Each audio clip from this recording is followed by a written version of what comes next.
লেগেছে লেগেছে আগুন, বুঝতে পেরেছো? সত্যি আর কত কিছু দেখতে হবে বলো তো। এবার পুরো স্পষ্ট যে এই যে ব্লগাররা, বড় বড় ব্লগাররা শুধুমাত্র ভিউয়ার্সের স্বার্থে, মানে ভিউজের জন্য, পয়সার জন্য এখানে ভালোবাসা দেখায়, এখানে ঝগড়া দেখায়। অ্যাকচুয়ালি এদের পার্সোনাল লাইফটা ঠিক সেরকম নয়। এখানে আমরা 15-20 মিনিটের ভিডিওতে, এদের ভিডিওতে যেগুলো দেখি সেটা এদের পার্সোনাল লাইফ নয়। পার্সোনাল লাইফটা সম্পূর্ণ আলাদা। তোমরা আজকে আমার টাইটেল আর থাম্বনেল দেখে এসেছো। প্রিয়া আর ওর জায়ের মধ্যে লেগেছে, জোর ফাইট লেগেছে, আবার ঝগড়া। যদিও এদের রিলেশন যে খুব ভালো নয় সেটা কিন্তু আমরা জানতাম, কারণ প্রিভিয়াসে এদের এরকম নিদর্শন আমরা পেয়েছি। কেউ কারোর সাথে কথা বলছে না, এ ওকে নিয়ে ভিডিও করছে, মানে নেগেটিভ ওয়েতে, সেটা দেখেছি। তারপরে দেখলাম খুব মিল হয়েছে বাবা, দুই জায়ের এত মিল। প্রিয়ার স্বাদের থেকে শুরু করে, প্রিয়ার স্বাদে তার যা আসা, প্রিয়াকে নিজের হাতে মানে সবটা রেডি করে দেওয়া, তারপর সমস্ত কিছু অ্যারেঞ্জ করা। ইভেন প্রিয়ার 9 মাসের স্বাদ যেটা প্রিয়ার ফ্ল্যাটে হয়েছিল, সেখানেও প্রিয়ার যা আসলো, ভিডিও করলো, তারপরে খাওয়া দাওয়া, সমস্ত কিছু। কত ভালো বন্ডিং এদের দুজনের মধ্যে দেখলাম না? এই কদিনের ব্যাপার গো, প্রিয়ার 9 মাসের স্বাদ গেছে, প্রিয়ার সেকেন্ড ইস্যু মানে সেকেন্ড ছেলেটা হয়েছে, কটা দিন হয়েছে, এই তো সবে আতুর কাটলো, এদের মধ্যে ফাইটিং লেগে গেছে। তাহলে বুঝতে পারছো তো, পার্সোনাল লাইফে এদের মধ্যে সাপে আর নেউলে রিলেশন, এটা তো আমরা জানতাম। কিন্তু এই যে মাঝখানে দেখিয়েছে না, উলি বাবা, দুই জায়ের কি ভালোবাসা, কত ভালোবাসে, সবটাই নাটক, সবটাই এরা পারে শুধুমাত্র পয়সার জন্য করতে। এরা এই ভালোবাসাটাও দেখাতে পারে, অ্যাকচুয়ালি পার্সোনাল লাইফে ভালোবাসা ছিল না, হিংসি অহংকার এটা ভেতরে ছিলই, কিন্তু কন্টেন্টের সাথে এরা সেটাও দেখাতে পারে। আবার দেখো, কন্টেন্টের সাথে এরা নিজেদের ব্যক্তিগত জীবনকে তুলে নিয়ে এসে বিক্রিও করতে পারে, যেটা এখানে বিক্রি করার প্রয়োজনই হয় না। প্রিয়ার কালকের ভিডিও দেখেছো, আমি আজকে প্রিয়ার জায়ের ভিডিও দেখলাম। এবার দেখার পরে আমি প্রিয়ার ভিডিও দেখতে গেছিলাম, যাই হোক দেখলাম, সেখানে দেখলাম জমি ভাগাভাগি নিয়ে অনেকগুলো কথা বললো, অনেক বড় বড় কথা। তো আমাদের প্রিয়া দেবীর আগাগোড়াই ছিল, নাটকে মহিলা, সেটা তো আমরা শুরু থেকেই জানতাম যে প্রিয়া দেবীর প্রচুর বড় বড় ডায়লগ বাজ কথা আছে, আর খুব অহংকারী, সেটা তো বোঝাই যাচ্ছে। মাঝখানে যখন খনিকাকে নিয়ে খুব তুলকালাম হচ্ছিল বাবা, তখন আবার প্রিয়া দেবীকে দেখেছি খনিকাকে গিয়ে কমেন্টসও করেছে, যাই হোক করতেই পারে, যে যাকে ইচ্ছা কমেন্টস করবে। আবার তখন একটা কিন্তু কন্ট্রোভার্সি ওয়েতে একটা ভিডিও কিন্তু প্রিয়া দেবী করেছিল জুতোর বাড়ি নিয়ে, মনে পড়ে তোমাদের? সেটা কিন্তু ভালো ভিউজ গেছিল। মানে এই যে সত্যি কথা, একটা কথা কিন্তু সোমনাথ ঠিকই বলেছিল, মন্দিরা সোমনাথ, যে এটা হচ্ছে স্রোতের মতো, যেই দিকে জোয়ার বইবে সেই দিকে সবাইকে যেতে হবে। এত বেশি কন্ট্রোভার্সি এখন চারিদিকে হচ্ছে না ফ্যামিলি কেচ্ছা নিয়ে।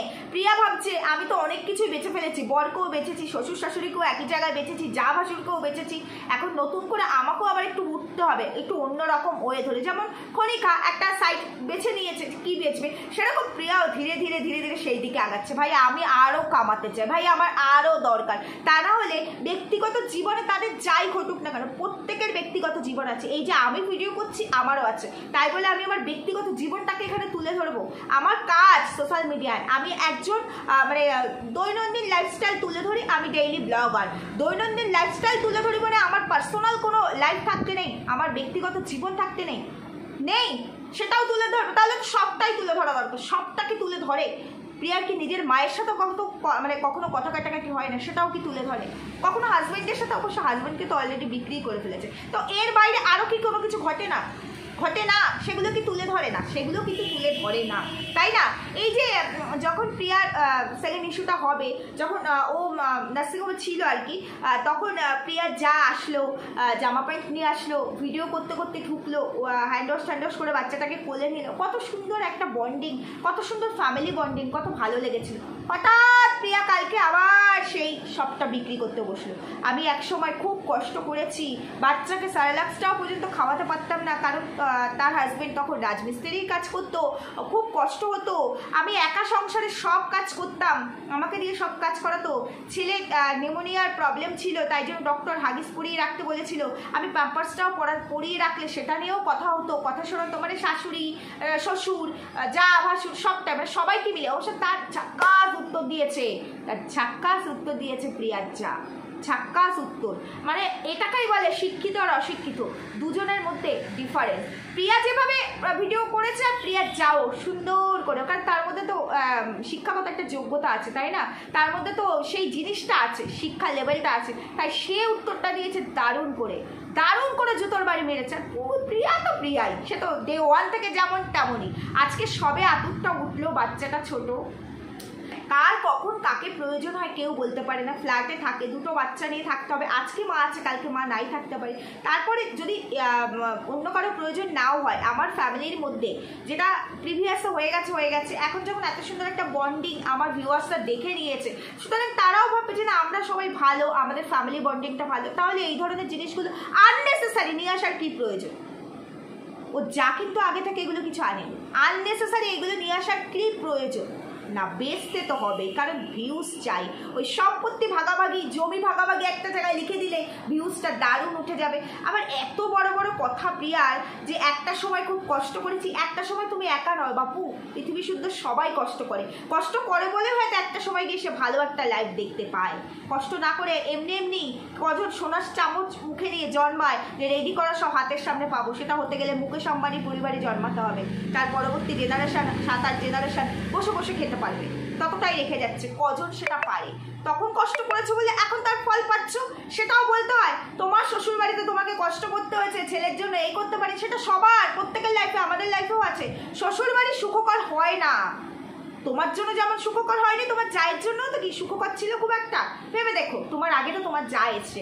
আজকে প্রিয়ার যা একটা ভালো কথা বললো, যে ইউটিউবে তোমরা যারা কাজ করছো করো, ফ্যামিলি পার্সনদেরকে এনো না হাত ধরে, তাহলে কিন্তু তোমাদেরকে বিক্রি করবে। এই কথাগুলো কিন্তু ভুল বলেনি, কিছু কিছু কথা কিন্তু খুব ভালোই বলেছে।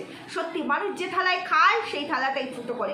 ভিডিও অনেকক্ষণ করছি, এখন ইন্ট্রো দিইনি, চলো একটু ইন্ট্রো দিইনি। Hello my lovely viewers, welcome back to my channel Dimpi lifestyle. বন্ধুরা আমার সাথে থেকো, পাশে থেকো, চ্যানেলটিকে সাবস্ক্রাইব করো, লাইক কমেন্ট শেয়ার করো। তাহলে চলো, আমার আজকের টপিক ছিল প্রিয়া আর তার জায়ের মধ্যে দারুণ একটা ফাইট লেগেছে, কিন্তু বিক্রি করতে বসেছে কিন্তু প্রিয়া এখন বিশাল টাকার মালিক, বিশাল।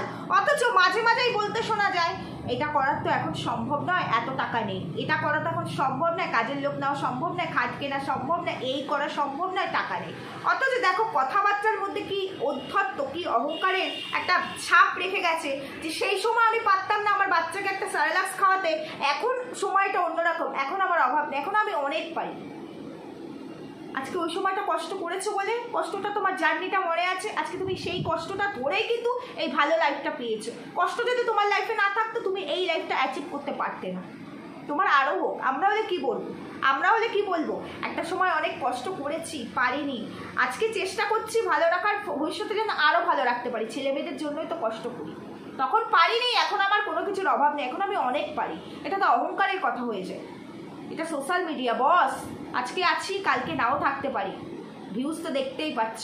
আমার থেকে ভালো তোমাদের এক্সপিরিয়েন্স এই সোশ্যাল মিডিয়া নিয়ে, তাই না? এখানে তোমরা বড় ক্রিয়েটার, তোমরা এই ভিউজ আপ ডাউন বিষয়টা জানো, এত অহংকার বোধহয় না করাটাই ভালো, বুঝতে পেরেছো? তারপরে জমি ভাগাভাগি নিয়ে যেটা টাইটেলে দিয়েছে, জমি ভাগাভাগি নিয়ে যেটা বললো, তারা কমেন্টস করে বলেছে, সেটা শ্বশুরবাড়িকে রিলেট করেও বলেছে, দুই ভাই, যেহেতু ওরও 2 ছেলে, ওর শ্বশুরেরও 2 ছেলে, তো ওর মেন বিষয়টা ছিল ওর এটাই, শ্বশুরের 2 ছেলে, ওরও 2 ছেলে, ও কিভাবে ছেলেদের জন্য সম্পত্তি রাখবে, আর ওর শ্বশুর কি করেছে ওর হাজবেন্ডের সঙ্গে, ও সেটাই বোঝাতে চেয়েছে। যাই হোক, ও বললো আমরা অন্যের সম্পত্তির দিকে আমাদের লোভ নেই, 2 ছেলের জন্য যদি পারি আমি আলাদা, ওর হাজবেন্ড আবার বললো যে আমি আলাদা করে 2 ছেলের জন্য প্রপার্টি করে রেখে যাব, আগে করো। এই তো কদিন আগে দেখছিলাম, কয়েক মাস আগে, বাড়ি কিনবে, পারলে না কেন? এত বড় কথা বলো না। আজকে তুমি বলছো তোমার 2 ছেলের জন্য সম্পত্তি নিয়ে ভাগাভাগি, সেরকম কিছু না, 2 ছেলের জন্য আলাদা প্রপার্টি করে রেখে যাবে। তো তুমিও তো মানুষ হয়েছে তোমার বাবার হাতে, বাবার প্রপার্টিতেই এতদিন, আজকে তোমার বউ 2 টাকা আয় করছো বলে বিশাল ভাব। এতদিন কোথায় ছিলে? এই বাবা মাই তো ছোটবেলা থেকে এই বউয়ের কাছে পর্যন্ত আনা সেই যোগ্য তৈরি করে দিয়েছিল, নাহলে যোগ্য হতে কি করে? মানুষের কখনো এই দিনটা ভোলা উচিত নয়, বাবা মাকে অন্তত অপমান করা উচিত নয়, যাদের জন্য আমরা এই পৃথিবীর আলো দেখতে পাই। বাবা মা কখনো খারাপ হয় না। হ্যাঁ, এখনকার দিনে আছে অনেক বাবা মা, সেটা ব্যতিক্রম, খারাপ বলে তাদেরকে খারাপই বলা হয়, সেটা আলাদা। তাই বলে বাবা মা ম্যাক্সিমাম কি 199.9% বাবা মা কিন্তু আগে তার সন্তানের কথা ভাবে। তোমার বাবা মাও ভেবেছে, দুই ছেলেকে সেভাবে মানুষ করার চেষ্টা করেছে। আজকে তোমারও তো অনেকটা অবদান থাকা উচিত ছিল, মানে সন্তান হিসাবে। যেমন আমি আমার ভাই আজকে ছেলে সে চাকরি বাকরি করছে, আজকে আমি সংসার করছি, আমার বাবা বিয়ে দিয়েছে। আমি যদি আরো ভালো করে পড়াশোনা করতাম, আরো যদি ভালো হতো আমার রেজাল্ট, হয়তো আমার বাবা ভাবতো না বিয়ে দেবো না, ওকে আরেকটু পড়াই, হয়তো ওর একটা ফিউচার আছে, ভাবতেই পারতো তখন আমার বাবা। এরকম কত মেয়েরা আছে চাকরি বাকরি করে, আছে না? তাহলে তোমার দাদা চাকরি করে, তুমি করো না, তাহলে সবাই সমান হয় না। তুমি তোমার দাদার মতো সেই জিনিসটা নিতে পারোনি। আবার ঠিক তেমনি তুমি যে লাইফটা নিয়েছো, যেমন প্রিয়ার চা, সে ওয়াইটিতে অতটা সাকসেসফুল হতে পারেনি, প্রিয়া যতটা পেরেছে। সব দিক তো সবার সমান হয় না, কারো একটা সাইড ভালো, কারো অন্য সাইড ভালো হয়। অহংকার করার মতো কিছু নেই। আজকে প্রিয়ার যা একটা কথা খুব ভালো বলেছে যে আমাকে যেটা দিয়েছে ভগবান, যতটা দিয়েছে আমি তাতে সুখী, আমি যেন সেটা নিয়েই ভালো থাকতে পারি। আমার যেটা আছে সেটাতেই আমি ভালো আছি, আমার তো আছে, নেই তো সেটা না। অথচ প্রিয়ার কথার মধ্যে আমি এটা করে রেখে যাব, আমি সেটা করব, হ্যান কারেঙ্গা ত্যান কারেঙ্গা ছিল না, আমি এই করেছি, এত বড় বড় হাম পড়াই ভাব। আচ্ছা, এই মা চলে গেলে একজন হেল্পিং হ্যান্ড রাখবে তো দুটো বাচ্চা নিয়ে? না, তখনও বলবে আমি পারবো। অনেক বোঝো তুমি, অনেক জ্ঞান দাও। আতুরে থাকাকালীন এই যে ভিডিওতে দেখলাম বাচ্চার পেটে ব্যথা হয়, তোমার যে বাচ্চাটি জন্মেছে তার কথা বলছি, তোমার সেকেন্ড ইস্যু, পেটে ব্যথা হয়। আতুরে থাকাকালীন তুমি সেভাবে কিছু মেনেছো, আমরাও দেখেছি। তুমি অনেক এমন রিচ খাবার খেয়েছো যেটা খাওয়া উচিত না। আতুর মানে কি? আতুরে কি খেতে হয়? জ্যান্ত মাছের টালা ঝোল, কোনো মশলা ছাড়া, বাটা বুটি, কালো জিরা বাটা, এই সেই, আমাদেরও আতুর গেছে, আমরাও জানি কি খেতে হয়। তাহলে আর শুধু আতুর কেন, আতুরের পরেও 6 মাস পর্যন্ত মাকে ভীষণ ভীষণ সাবধানতার সঙ্গে চলতে হয়, ভীষণ। কারণ বাচ্চা ব্রেস্ট ফিডিং করে, মা যেটা খাবে বাচ্চার মধ্যে সেটা আসবে, বাচ্চার পেটে ব্যথা তো হবেই। তোমাকে কদিন আগেও দেখেছি যেদিন আতুর উঠেছে সর্ষে বাটা দিয়ে মাছ ভাপা করে খেয়েছো। না, আমার মাছটায় মশলা কম দেবো, কম দিল, খেয়েছে তো সেই সর্ষে বাটারই মাছ ভাপা। এগুলো তো উচিত নয়। তুমি এরকম অনেক কিছুই খেয়েছো দেখেছি, তো তাহলে বাচ্চার তো হবেই, সেটা নিয়ে আর বলার কিছু নেই। তুমি জেনে শুনে, তুমি প্রথম মা হওনি, তোমার সেকেন্ড টাইম এটা, তুমি সবটা জেনে শুনে, তাহলে আমার এখানে বলার কি আছে? আর একটা জিনিস আমি বুঝি না, আজকে তোমার অতীতে তোমার শ্বশুরবাড়ির কি হয়েছে কি ঘটেছে সেগুলো তো তুমি বহুবার বলেছো, আমরা সবাই জানি। নতুন করে আজকে বলার কি আছে? যেখানে আমরা দেখেছি তোমার জায়ের মধ্যে সম্পর্ক ভালো, তোমার শাশুড়ি তোমার স্বাদে এসেছিল, আবার তাদেরকে বেচতে বসেছো। না বেচলে হজম হয় না খাবার, না বেচলে পরে ওয়াইটি থেকে পয়সাটা হজম হয় না, তাই না? মানে বেচতে হবে। আজকে তুমি বেচছো, তোমারও দুটো ছেলে আছে, না জানি বলা যায় না ভবিষ্যতে একই জিনিস রিটার্ন হয়ে ফিরে আসবে না তো? তারাও বাবা মা, তাদেরও খারাপ লাগে। আজকে অনেক বড় বড় কথা বলছো, মা আছে বলে এই করছি, মা আছে বলে।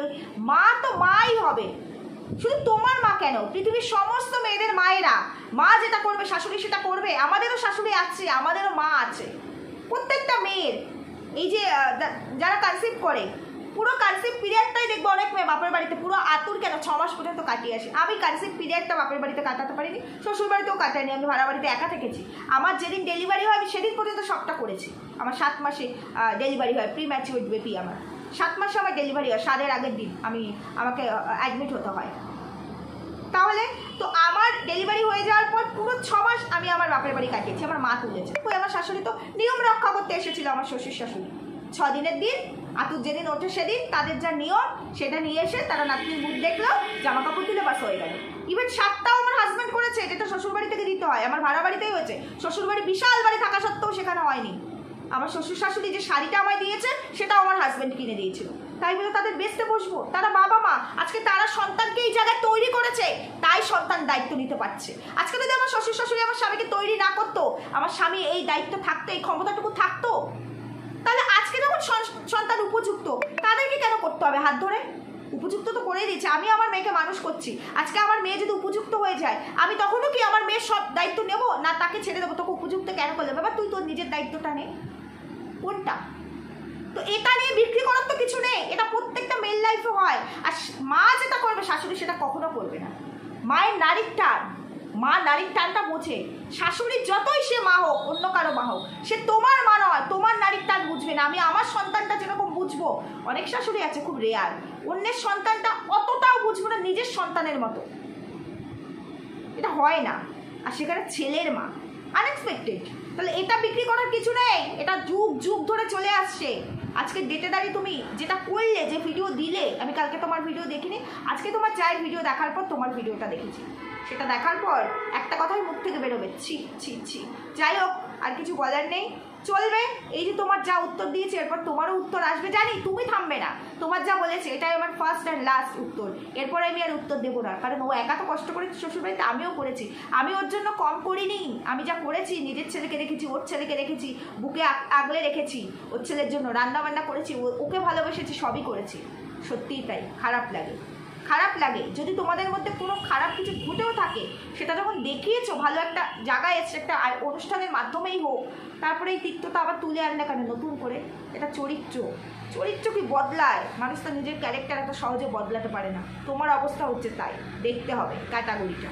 যাই হোক, এটুকুই বলার ছিল।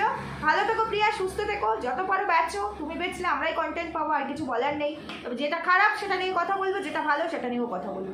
বন্ধুরা, ভুল বললাম না ঠিক বললাম জানিও। সুস্থ থেকো, ভালো থেকো, দেখা হচ্ছে পরবর্তী ভিডিওতে। টাটা।